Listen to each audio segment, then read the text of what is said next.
Hi everyone, good evening. How are you all?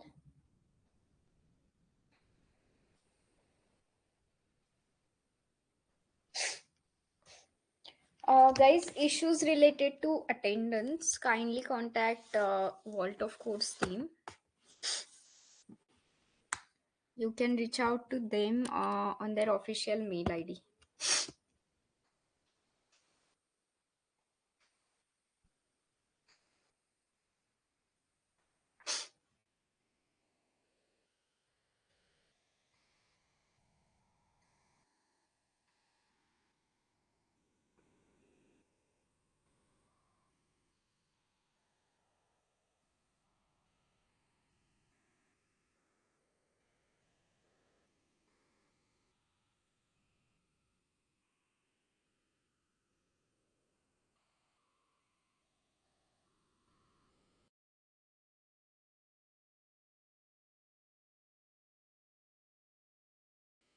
Okay, is there any other problem apart from this? Any doubt from the previous session? If you have, please put it in the chat box.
Okay, I see no questions, so I'm starting with today's session. Give me 1 minute, I'll just open compiler.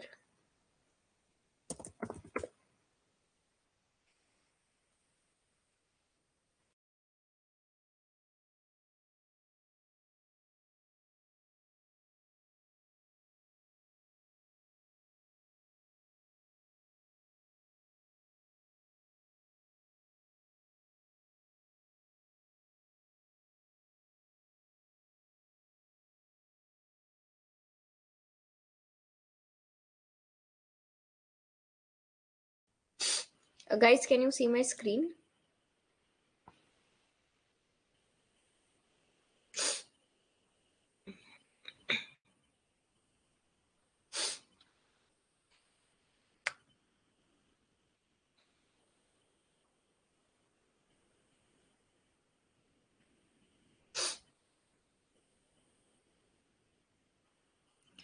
Shahanas, that was like if you have any problem related to attendance, you can contact the Vault of Codes team on ID. That's what I was saying.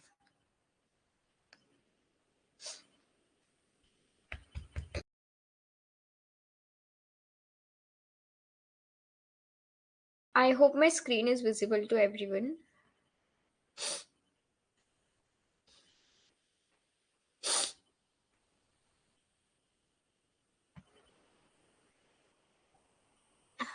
Yeah.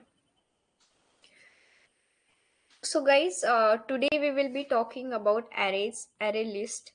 We will also see exception handling, and if we have some time, then we will also cover file handling. Okay. So let's start with arrays. Okay, what are arrays? So arrays is another data type. Okay, you can say it's a user defined data type which is used to store multiple values in a single variable. Okay, for example, if you want to store, let's say, numbers from 1 to 10, now instead of creating different variables for each of the number, you can simply create an array and you can store all the numbers inside that array. Okay, so it's a collection of multiple elements.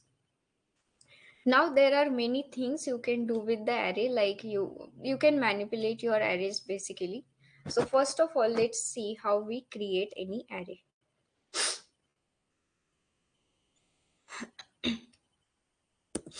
Consider that I am creating a array of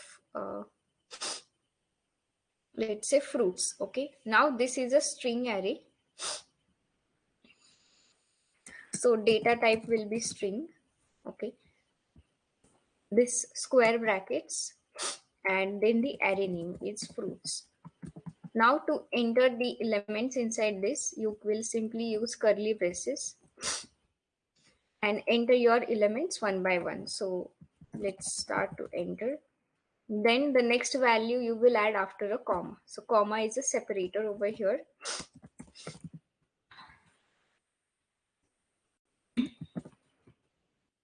Like this, you can add as many elements you want inside an array. So let's add one more, dragon fruit. This is how you create an array. Now there are another ways of creating an array as well. You can explore them. This is one way of creating an array in Java. Okay, data type, square brackets. Here you can also mention the size of your array, like how many elements you want inside it.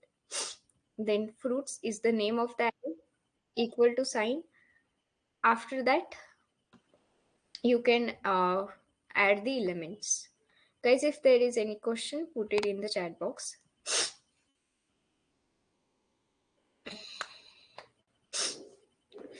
One more thing about the array is that array is a collection of elements that belongs to same data type. Okay, it means if you are creating a string array, it can only consist of all the string values. Okay, so it is a collection of similar data types. I should zoom it more. Okay, is it better now?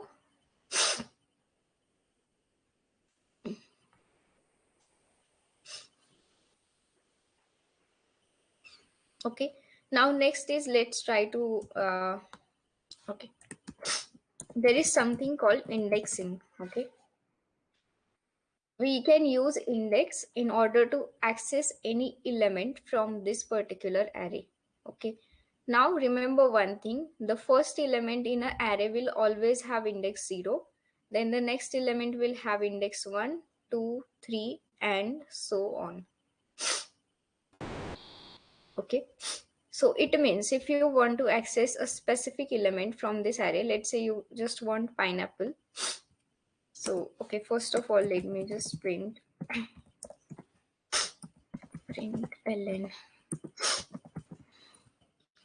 these fruits.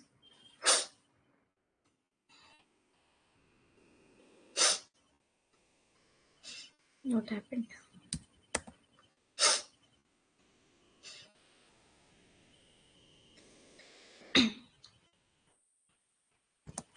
So if I want to access this, let's say pineapple, the index value of pineapple is 1. So I will take square brackets and mention the index value, which is 1. And see, okay, this is how you can access any element from your array. Next is you can also update the value from an array. Okay, let's say instead of kiwi, you want some other fruit. So how to do that? You will say fruits, square bracket, mention the index value. So this is at index 2 equal to the new value. Let's say strawberry. Okay. And now if you access that particular thing, index 2, you can say it is saying strawberry. Okay. This is how you can update the element from the array. Clear till now?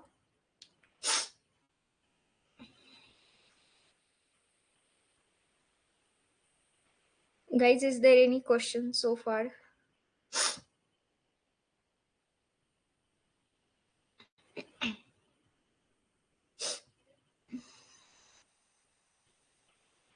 I hope I'm audible.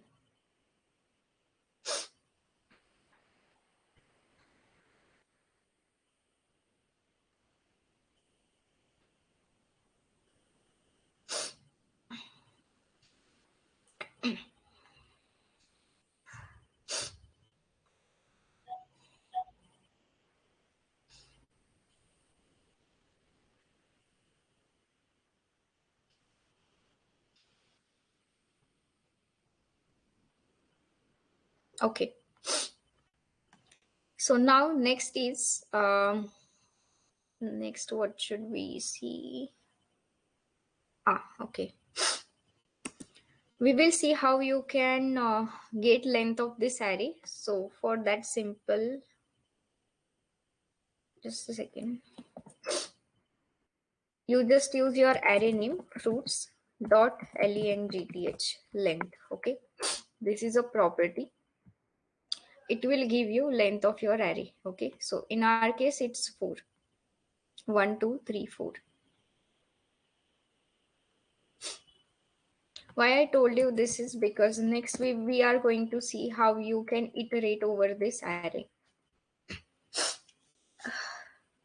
So you will say for loop, then int I equal to will start from 0. Okay, because like we know that first element is at index 0, and this I should be less than the length of the array fruits dot length I plus plus, and I'll simply print it. So I will why I will say fruits square brackets I. Okay, I is holding index value from 0 to 3. This will give you all the elements like this. Okay, fruits of 0, fruits of 1, 2 and 3. Is it clear?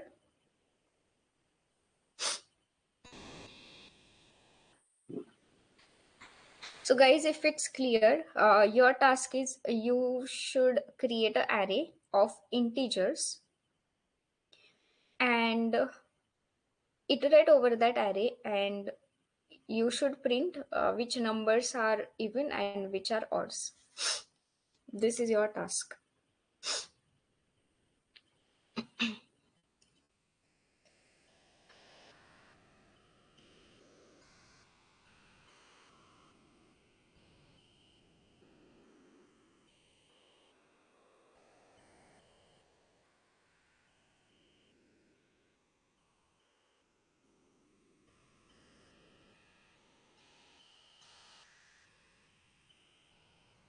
I hope the task is clear, guys.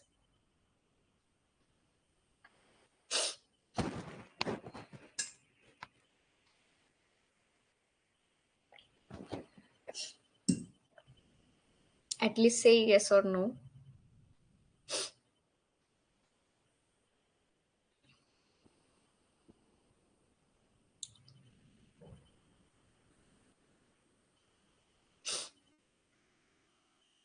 The task is you should create an array of integers, iterate over that array, and print the numbers like the which numbers are even and which numbers are odd.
Okay, shall I move on to next point, guys?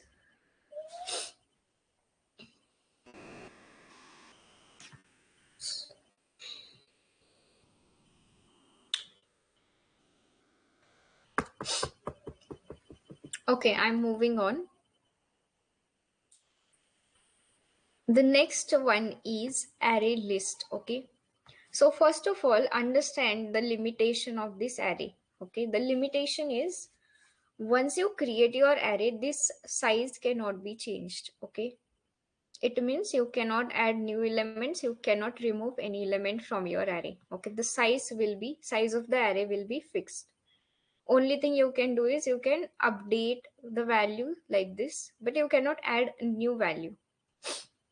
Okay, it means new index cannot be added. Array size will be fixed. So to overcome this particular limitation, we have array list.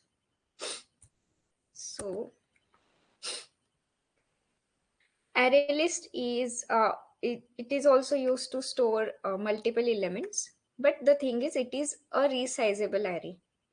Okay, so first thing is you will have to import the array list class. Okay, it's a class in Java, and you can import it from java.util package. So you will say import java.util. I'll zoom it out. Dot array list like this. Okay, once you import it, then only you can use this array list. Okay, now let's see how we can create an array list. First of all, use the class name array list.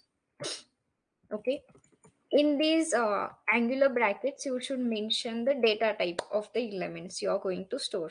I'm going to take the same example. So I'm taking string, name of the array list, fruits equal to.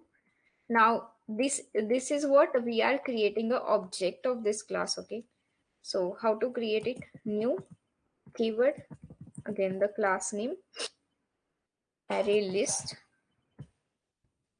mention your data type and the round brackets. Okay, now we have created the object of this class.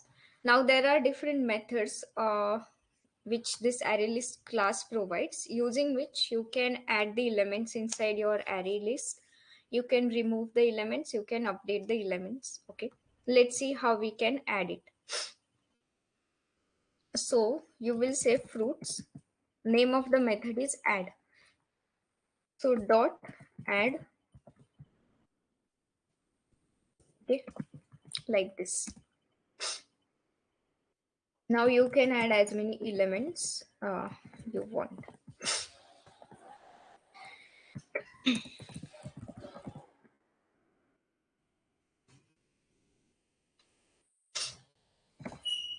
Okay,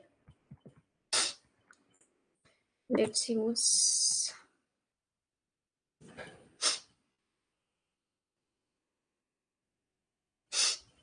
So first thing, you should import it from java.util package. Array list is a resizable array. Create the object of that array list class, and to add the elements you will simply use add method, and see, you will get this.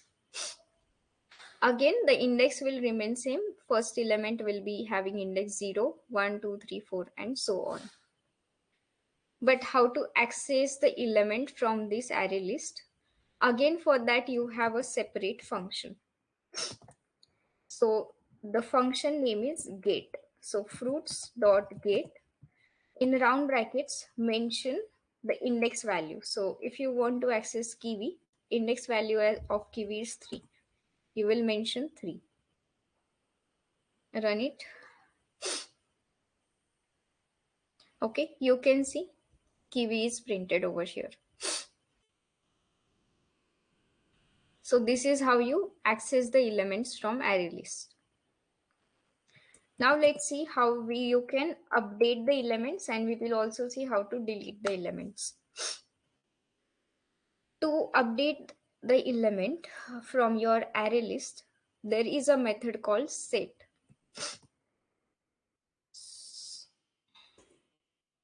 you will say fruits dot set.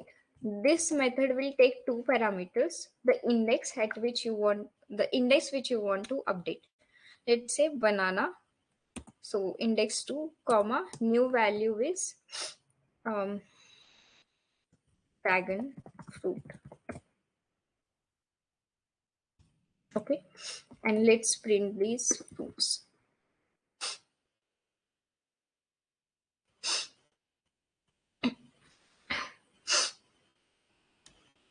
Okay, you can see instead of banana, now we have dragon fruit at index 2. So that's how you update the elements. Now, since your array list is a resizable array, it means you can add the elements anytime. You can remove the elements as well. So how to remove the element? Addition, I already told you. To remove the elements, the method is there called remove, and just mention the index value. So if you want to remove, let's say apple. So index is 0. Fruits. Okay, so you can see apple is now removed from the array list.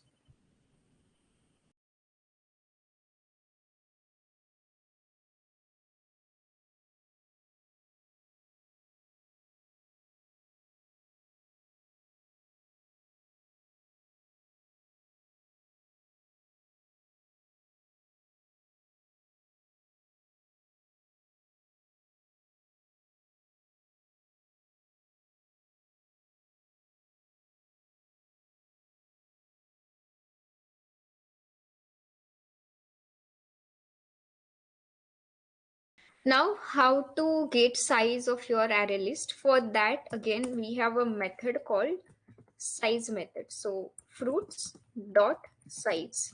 It's a method. So round brackets will be there. It will give you size of your array list. Okay. So which is 3 in our case because we have deleted one element. Okay. So now you can simply iterate over your array list. The only difference will be, so you will take I equal to 0, I less than fruits dot size. Okay, I plus plus. And here it will be dot get function I. Okay, that's it. And array list also provides, okay, you can see iteration. Array list also provides one method in order to clear everything from this array list. So in that case, you will simply use fruits dot clear method. Okay, and if you print fruits now, it will be empty.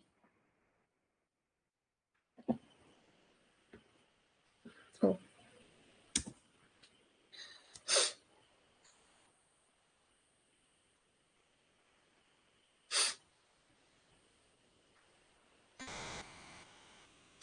okay. So clear will remove all the elements from array list. So that was it for the array list. Now your task is you should create array list. You can take any data type and perform all the operations which I explained you.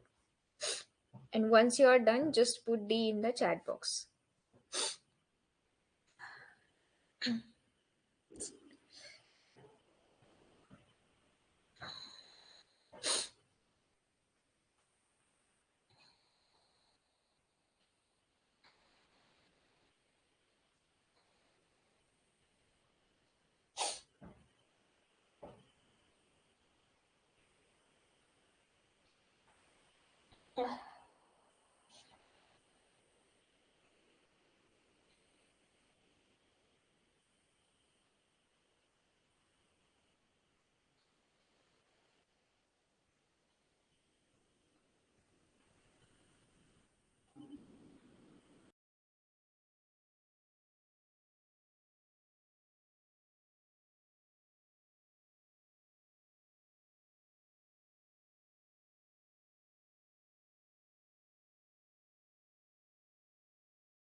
Okay, guys, shall I move on to next point?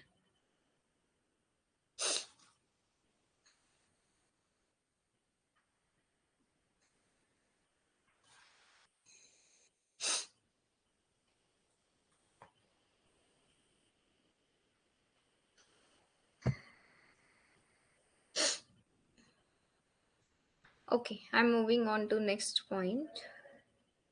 So this is done.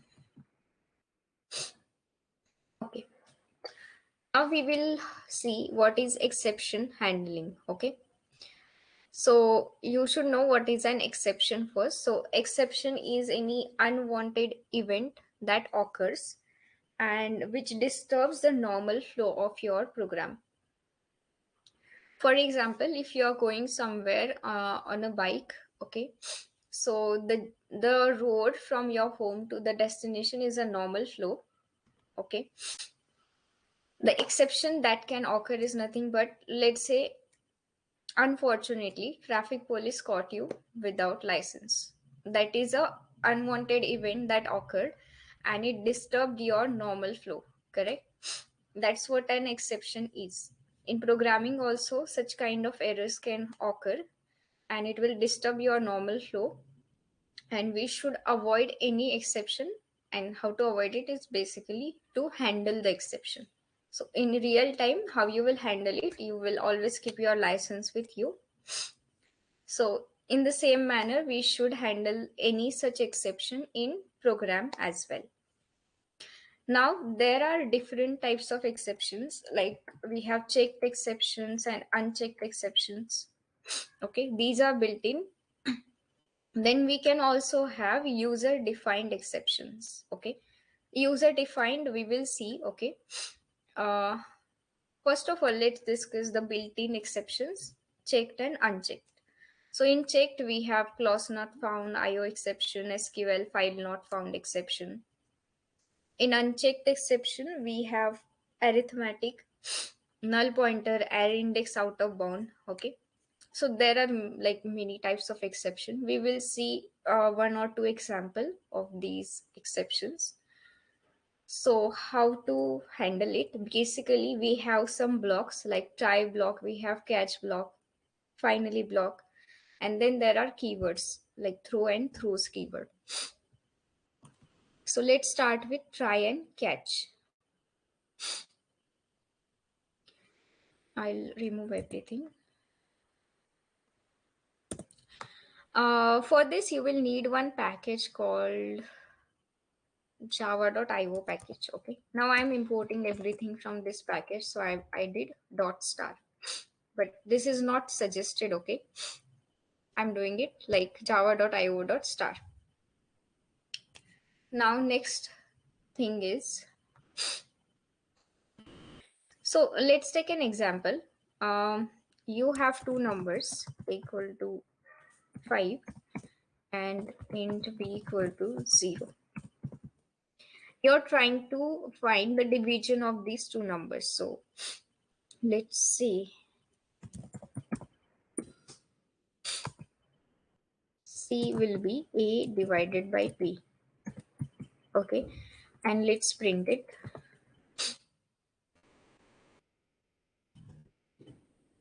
Let's see what happens. Okay, as you can see over here, I am trying to divide a number by 0, and mathematically this is not possible. Okay, this is not defined. And in programming also we'll get an exception. Okay, Java, the exception is arithmetic exception. Okay, division by 0. For now, what I'm doing is I will print one more line after this.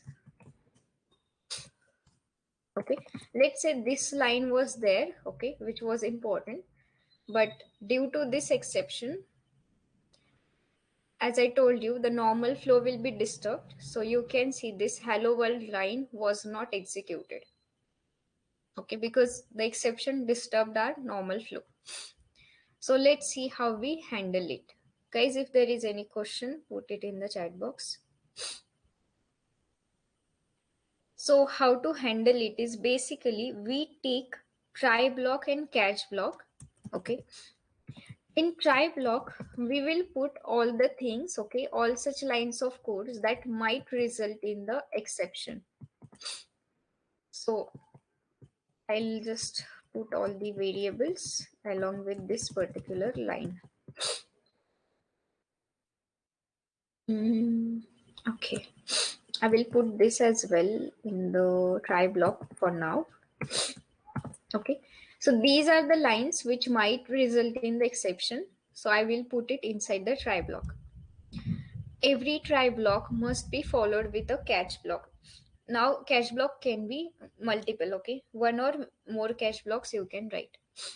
For now I'm writing catch. This will catch the exception, so I'm just saying exception E, and let's print uh, division by 0. Okay, and we are done. Now let's see, this time also we are trying to divide it by 0, but we handled the exception. So see, division by 0, it got printed and our normal flow was also not disturbed. Okay, this line is also executed even though there was an exception.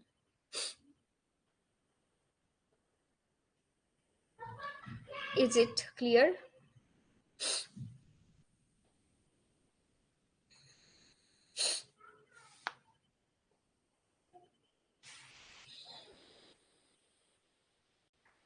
Guys, is it clear?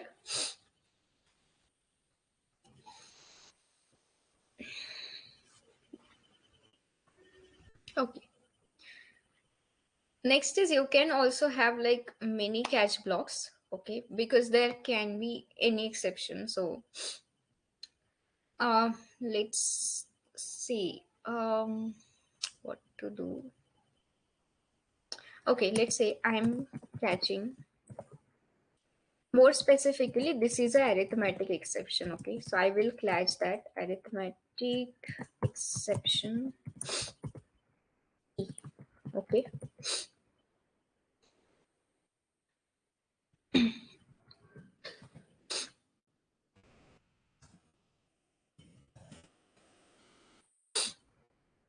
so this is what I was saying. Multiple catch blocks can be there after a try block. What happens? Whatever exception this try block will raise, it will go to that particular catch block and it will execute it. Okay. Now in this case, it's a arithmetic exception. What happened? Cannot find a symbol. Am I missing the spelling? Okay. Let me check the spelling. Oh.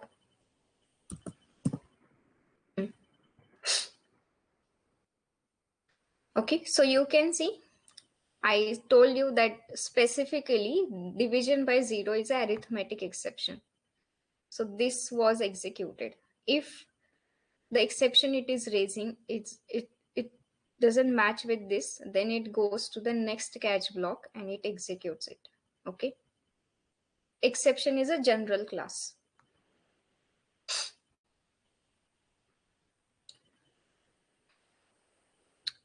Now the task for you is you will be creating an array and try to access an index which is not there in the array. For example, there are 4 elements in your array and you are trying to access the index 4.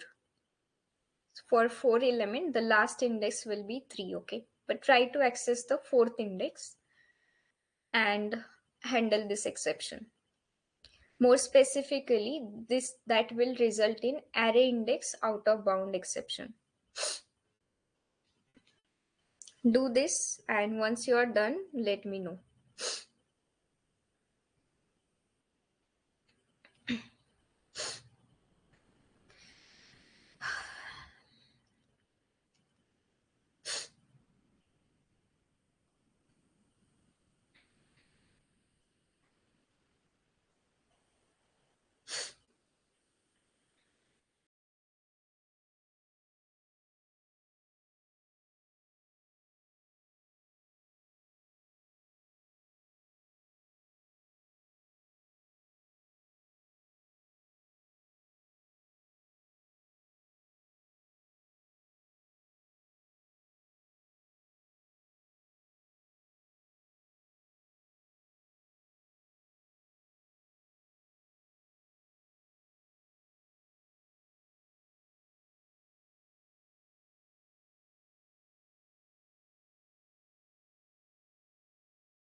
Okay. Shall I move on to next point, guys?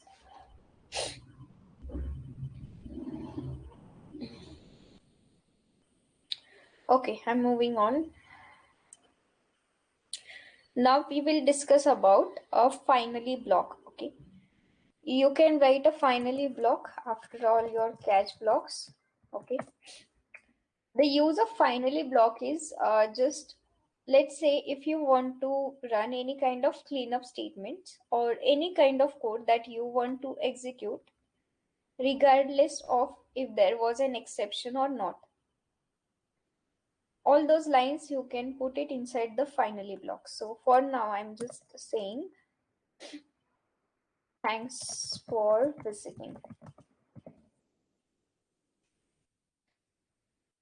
So the finally will be executed regardless of the result of your try block. So see, this time the exception is there, but still finally was executed. Let's see what happens if exception was not there. Okay, still finally was executed.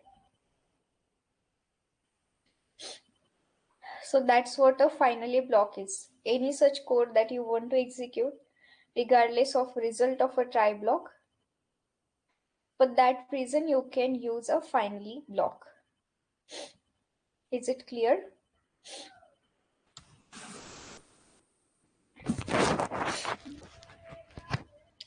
So you can also add a finally block in your code. Please add it.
Okay. I also forgot to mention one thing, and that was you can also like have the inbuilt messages from these exceptions. We are catching this exception E. So if you write E dot its get message function, it will print like whatever the message was there. I'll do it over here as well. Get message.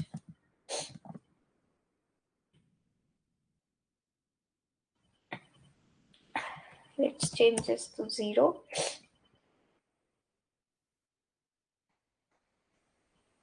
Okay. So whatever message was there already, it will print that particular message. E dot get message method.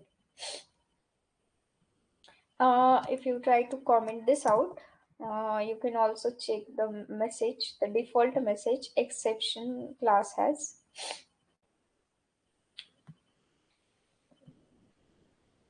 Oh, okay.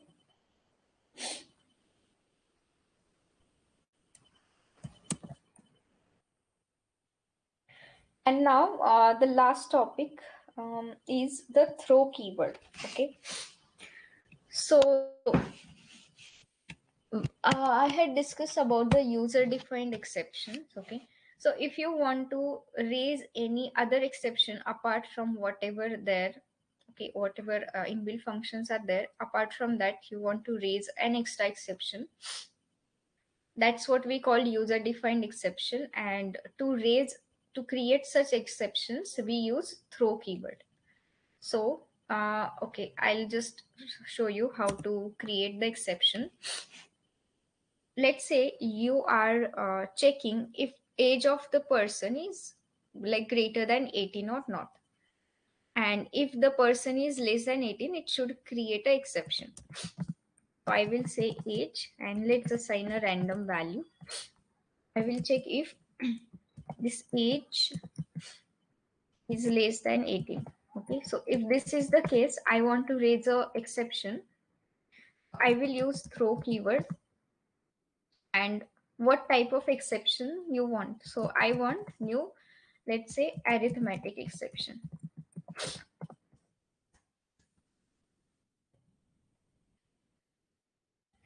And the message will be access denied. Okay, else it will work normally.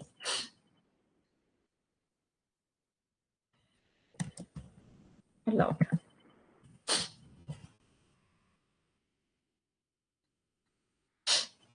Okay, so you can see the throw keyword I used, and I have created an arithmetic exception. You can see the age is less than 18 and it resulted in an exception, arithmetic exception, access denied.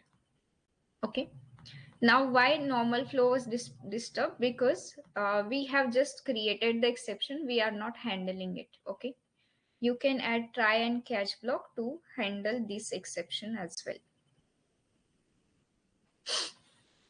So that's what a throw keyword is.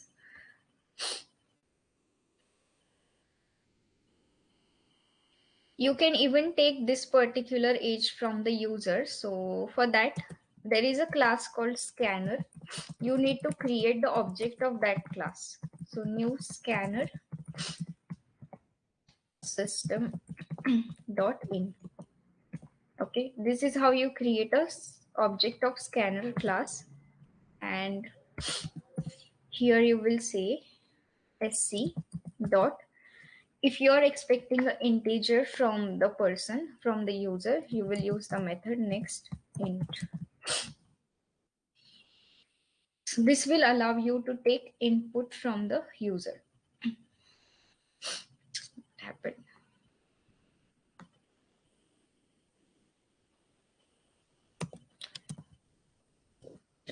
Dot util dot scanner.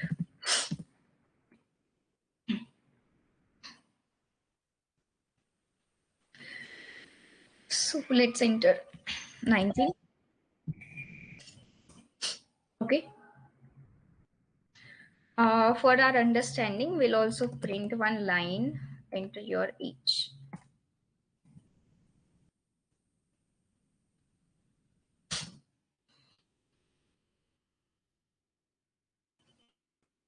Okay, let's say 19.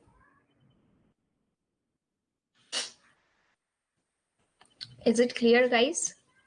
Throw keyword, and I also explained you how you can take input from the user.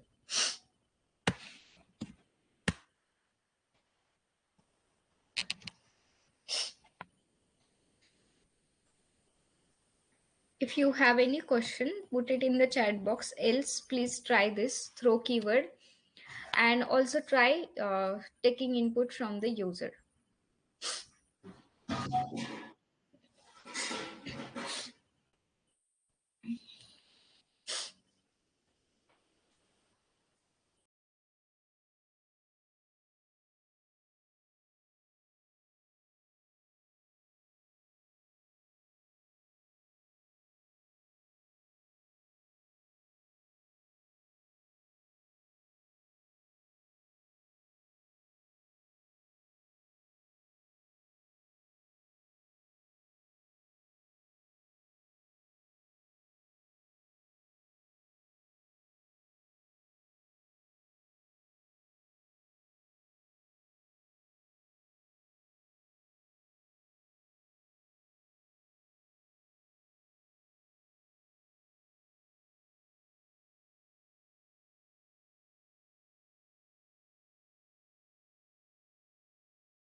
So, guys, that was it uh, from my side for today. I also wanted to cover file handling, but don't have time. I'll cover it in the next class itself. So, we'll see file handling and collection framework in the next session. Next session will be probably on Monday. I will update you the time. So, if there is any question for now, please put it in the chat box. Otherwise, I will end the session.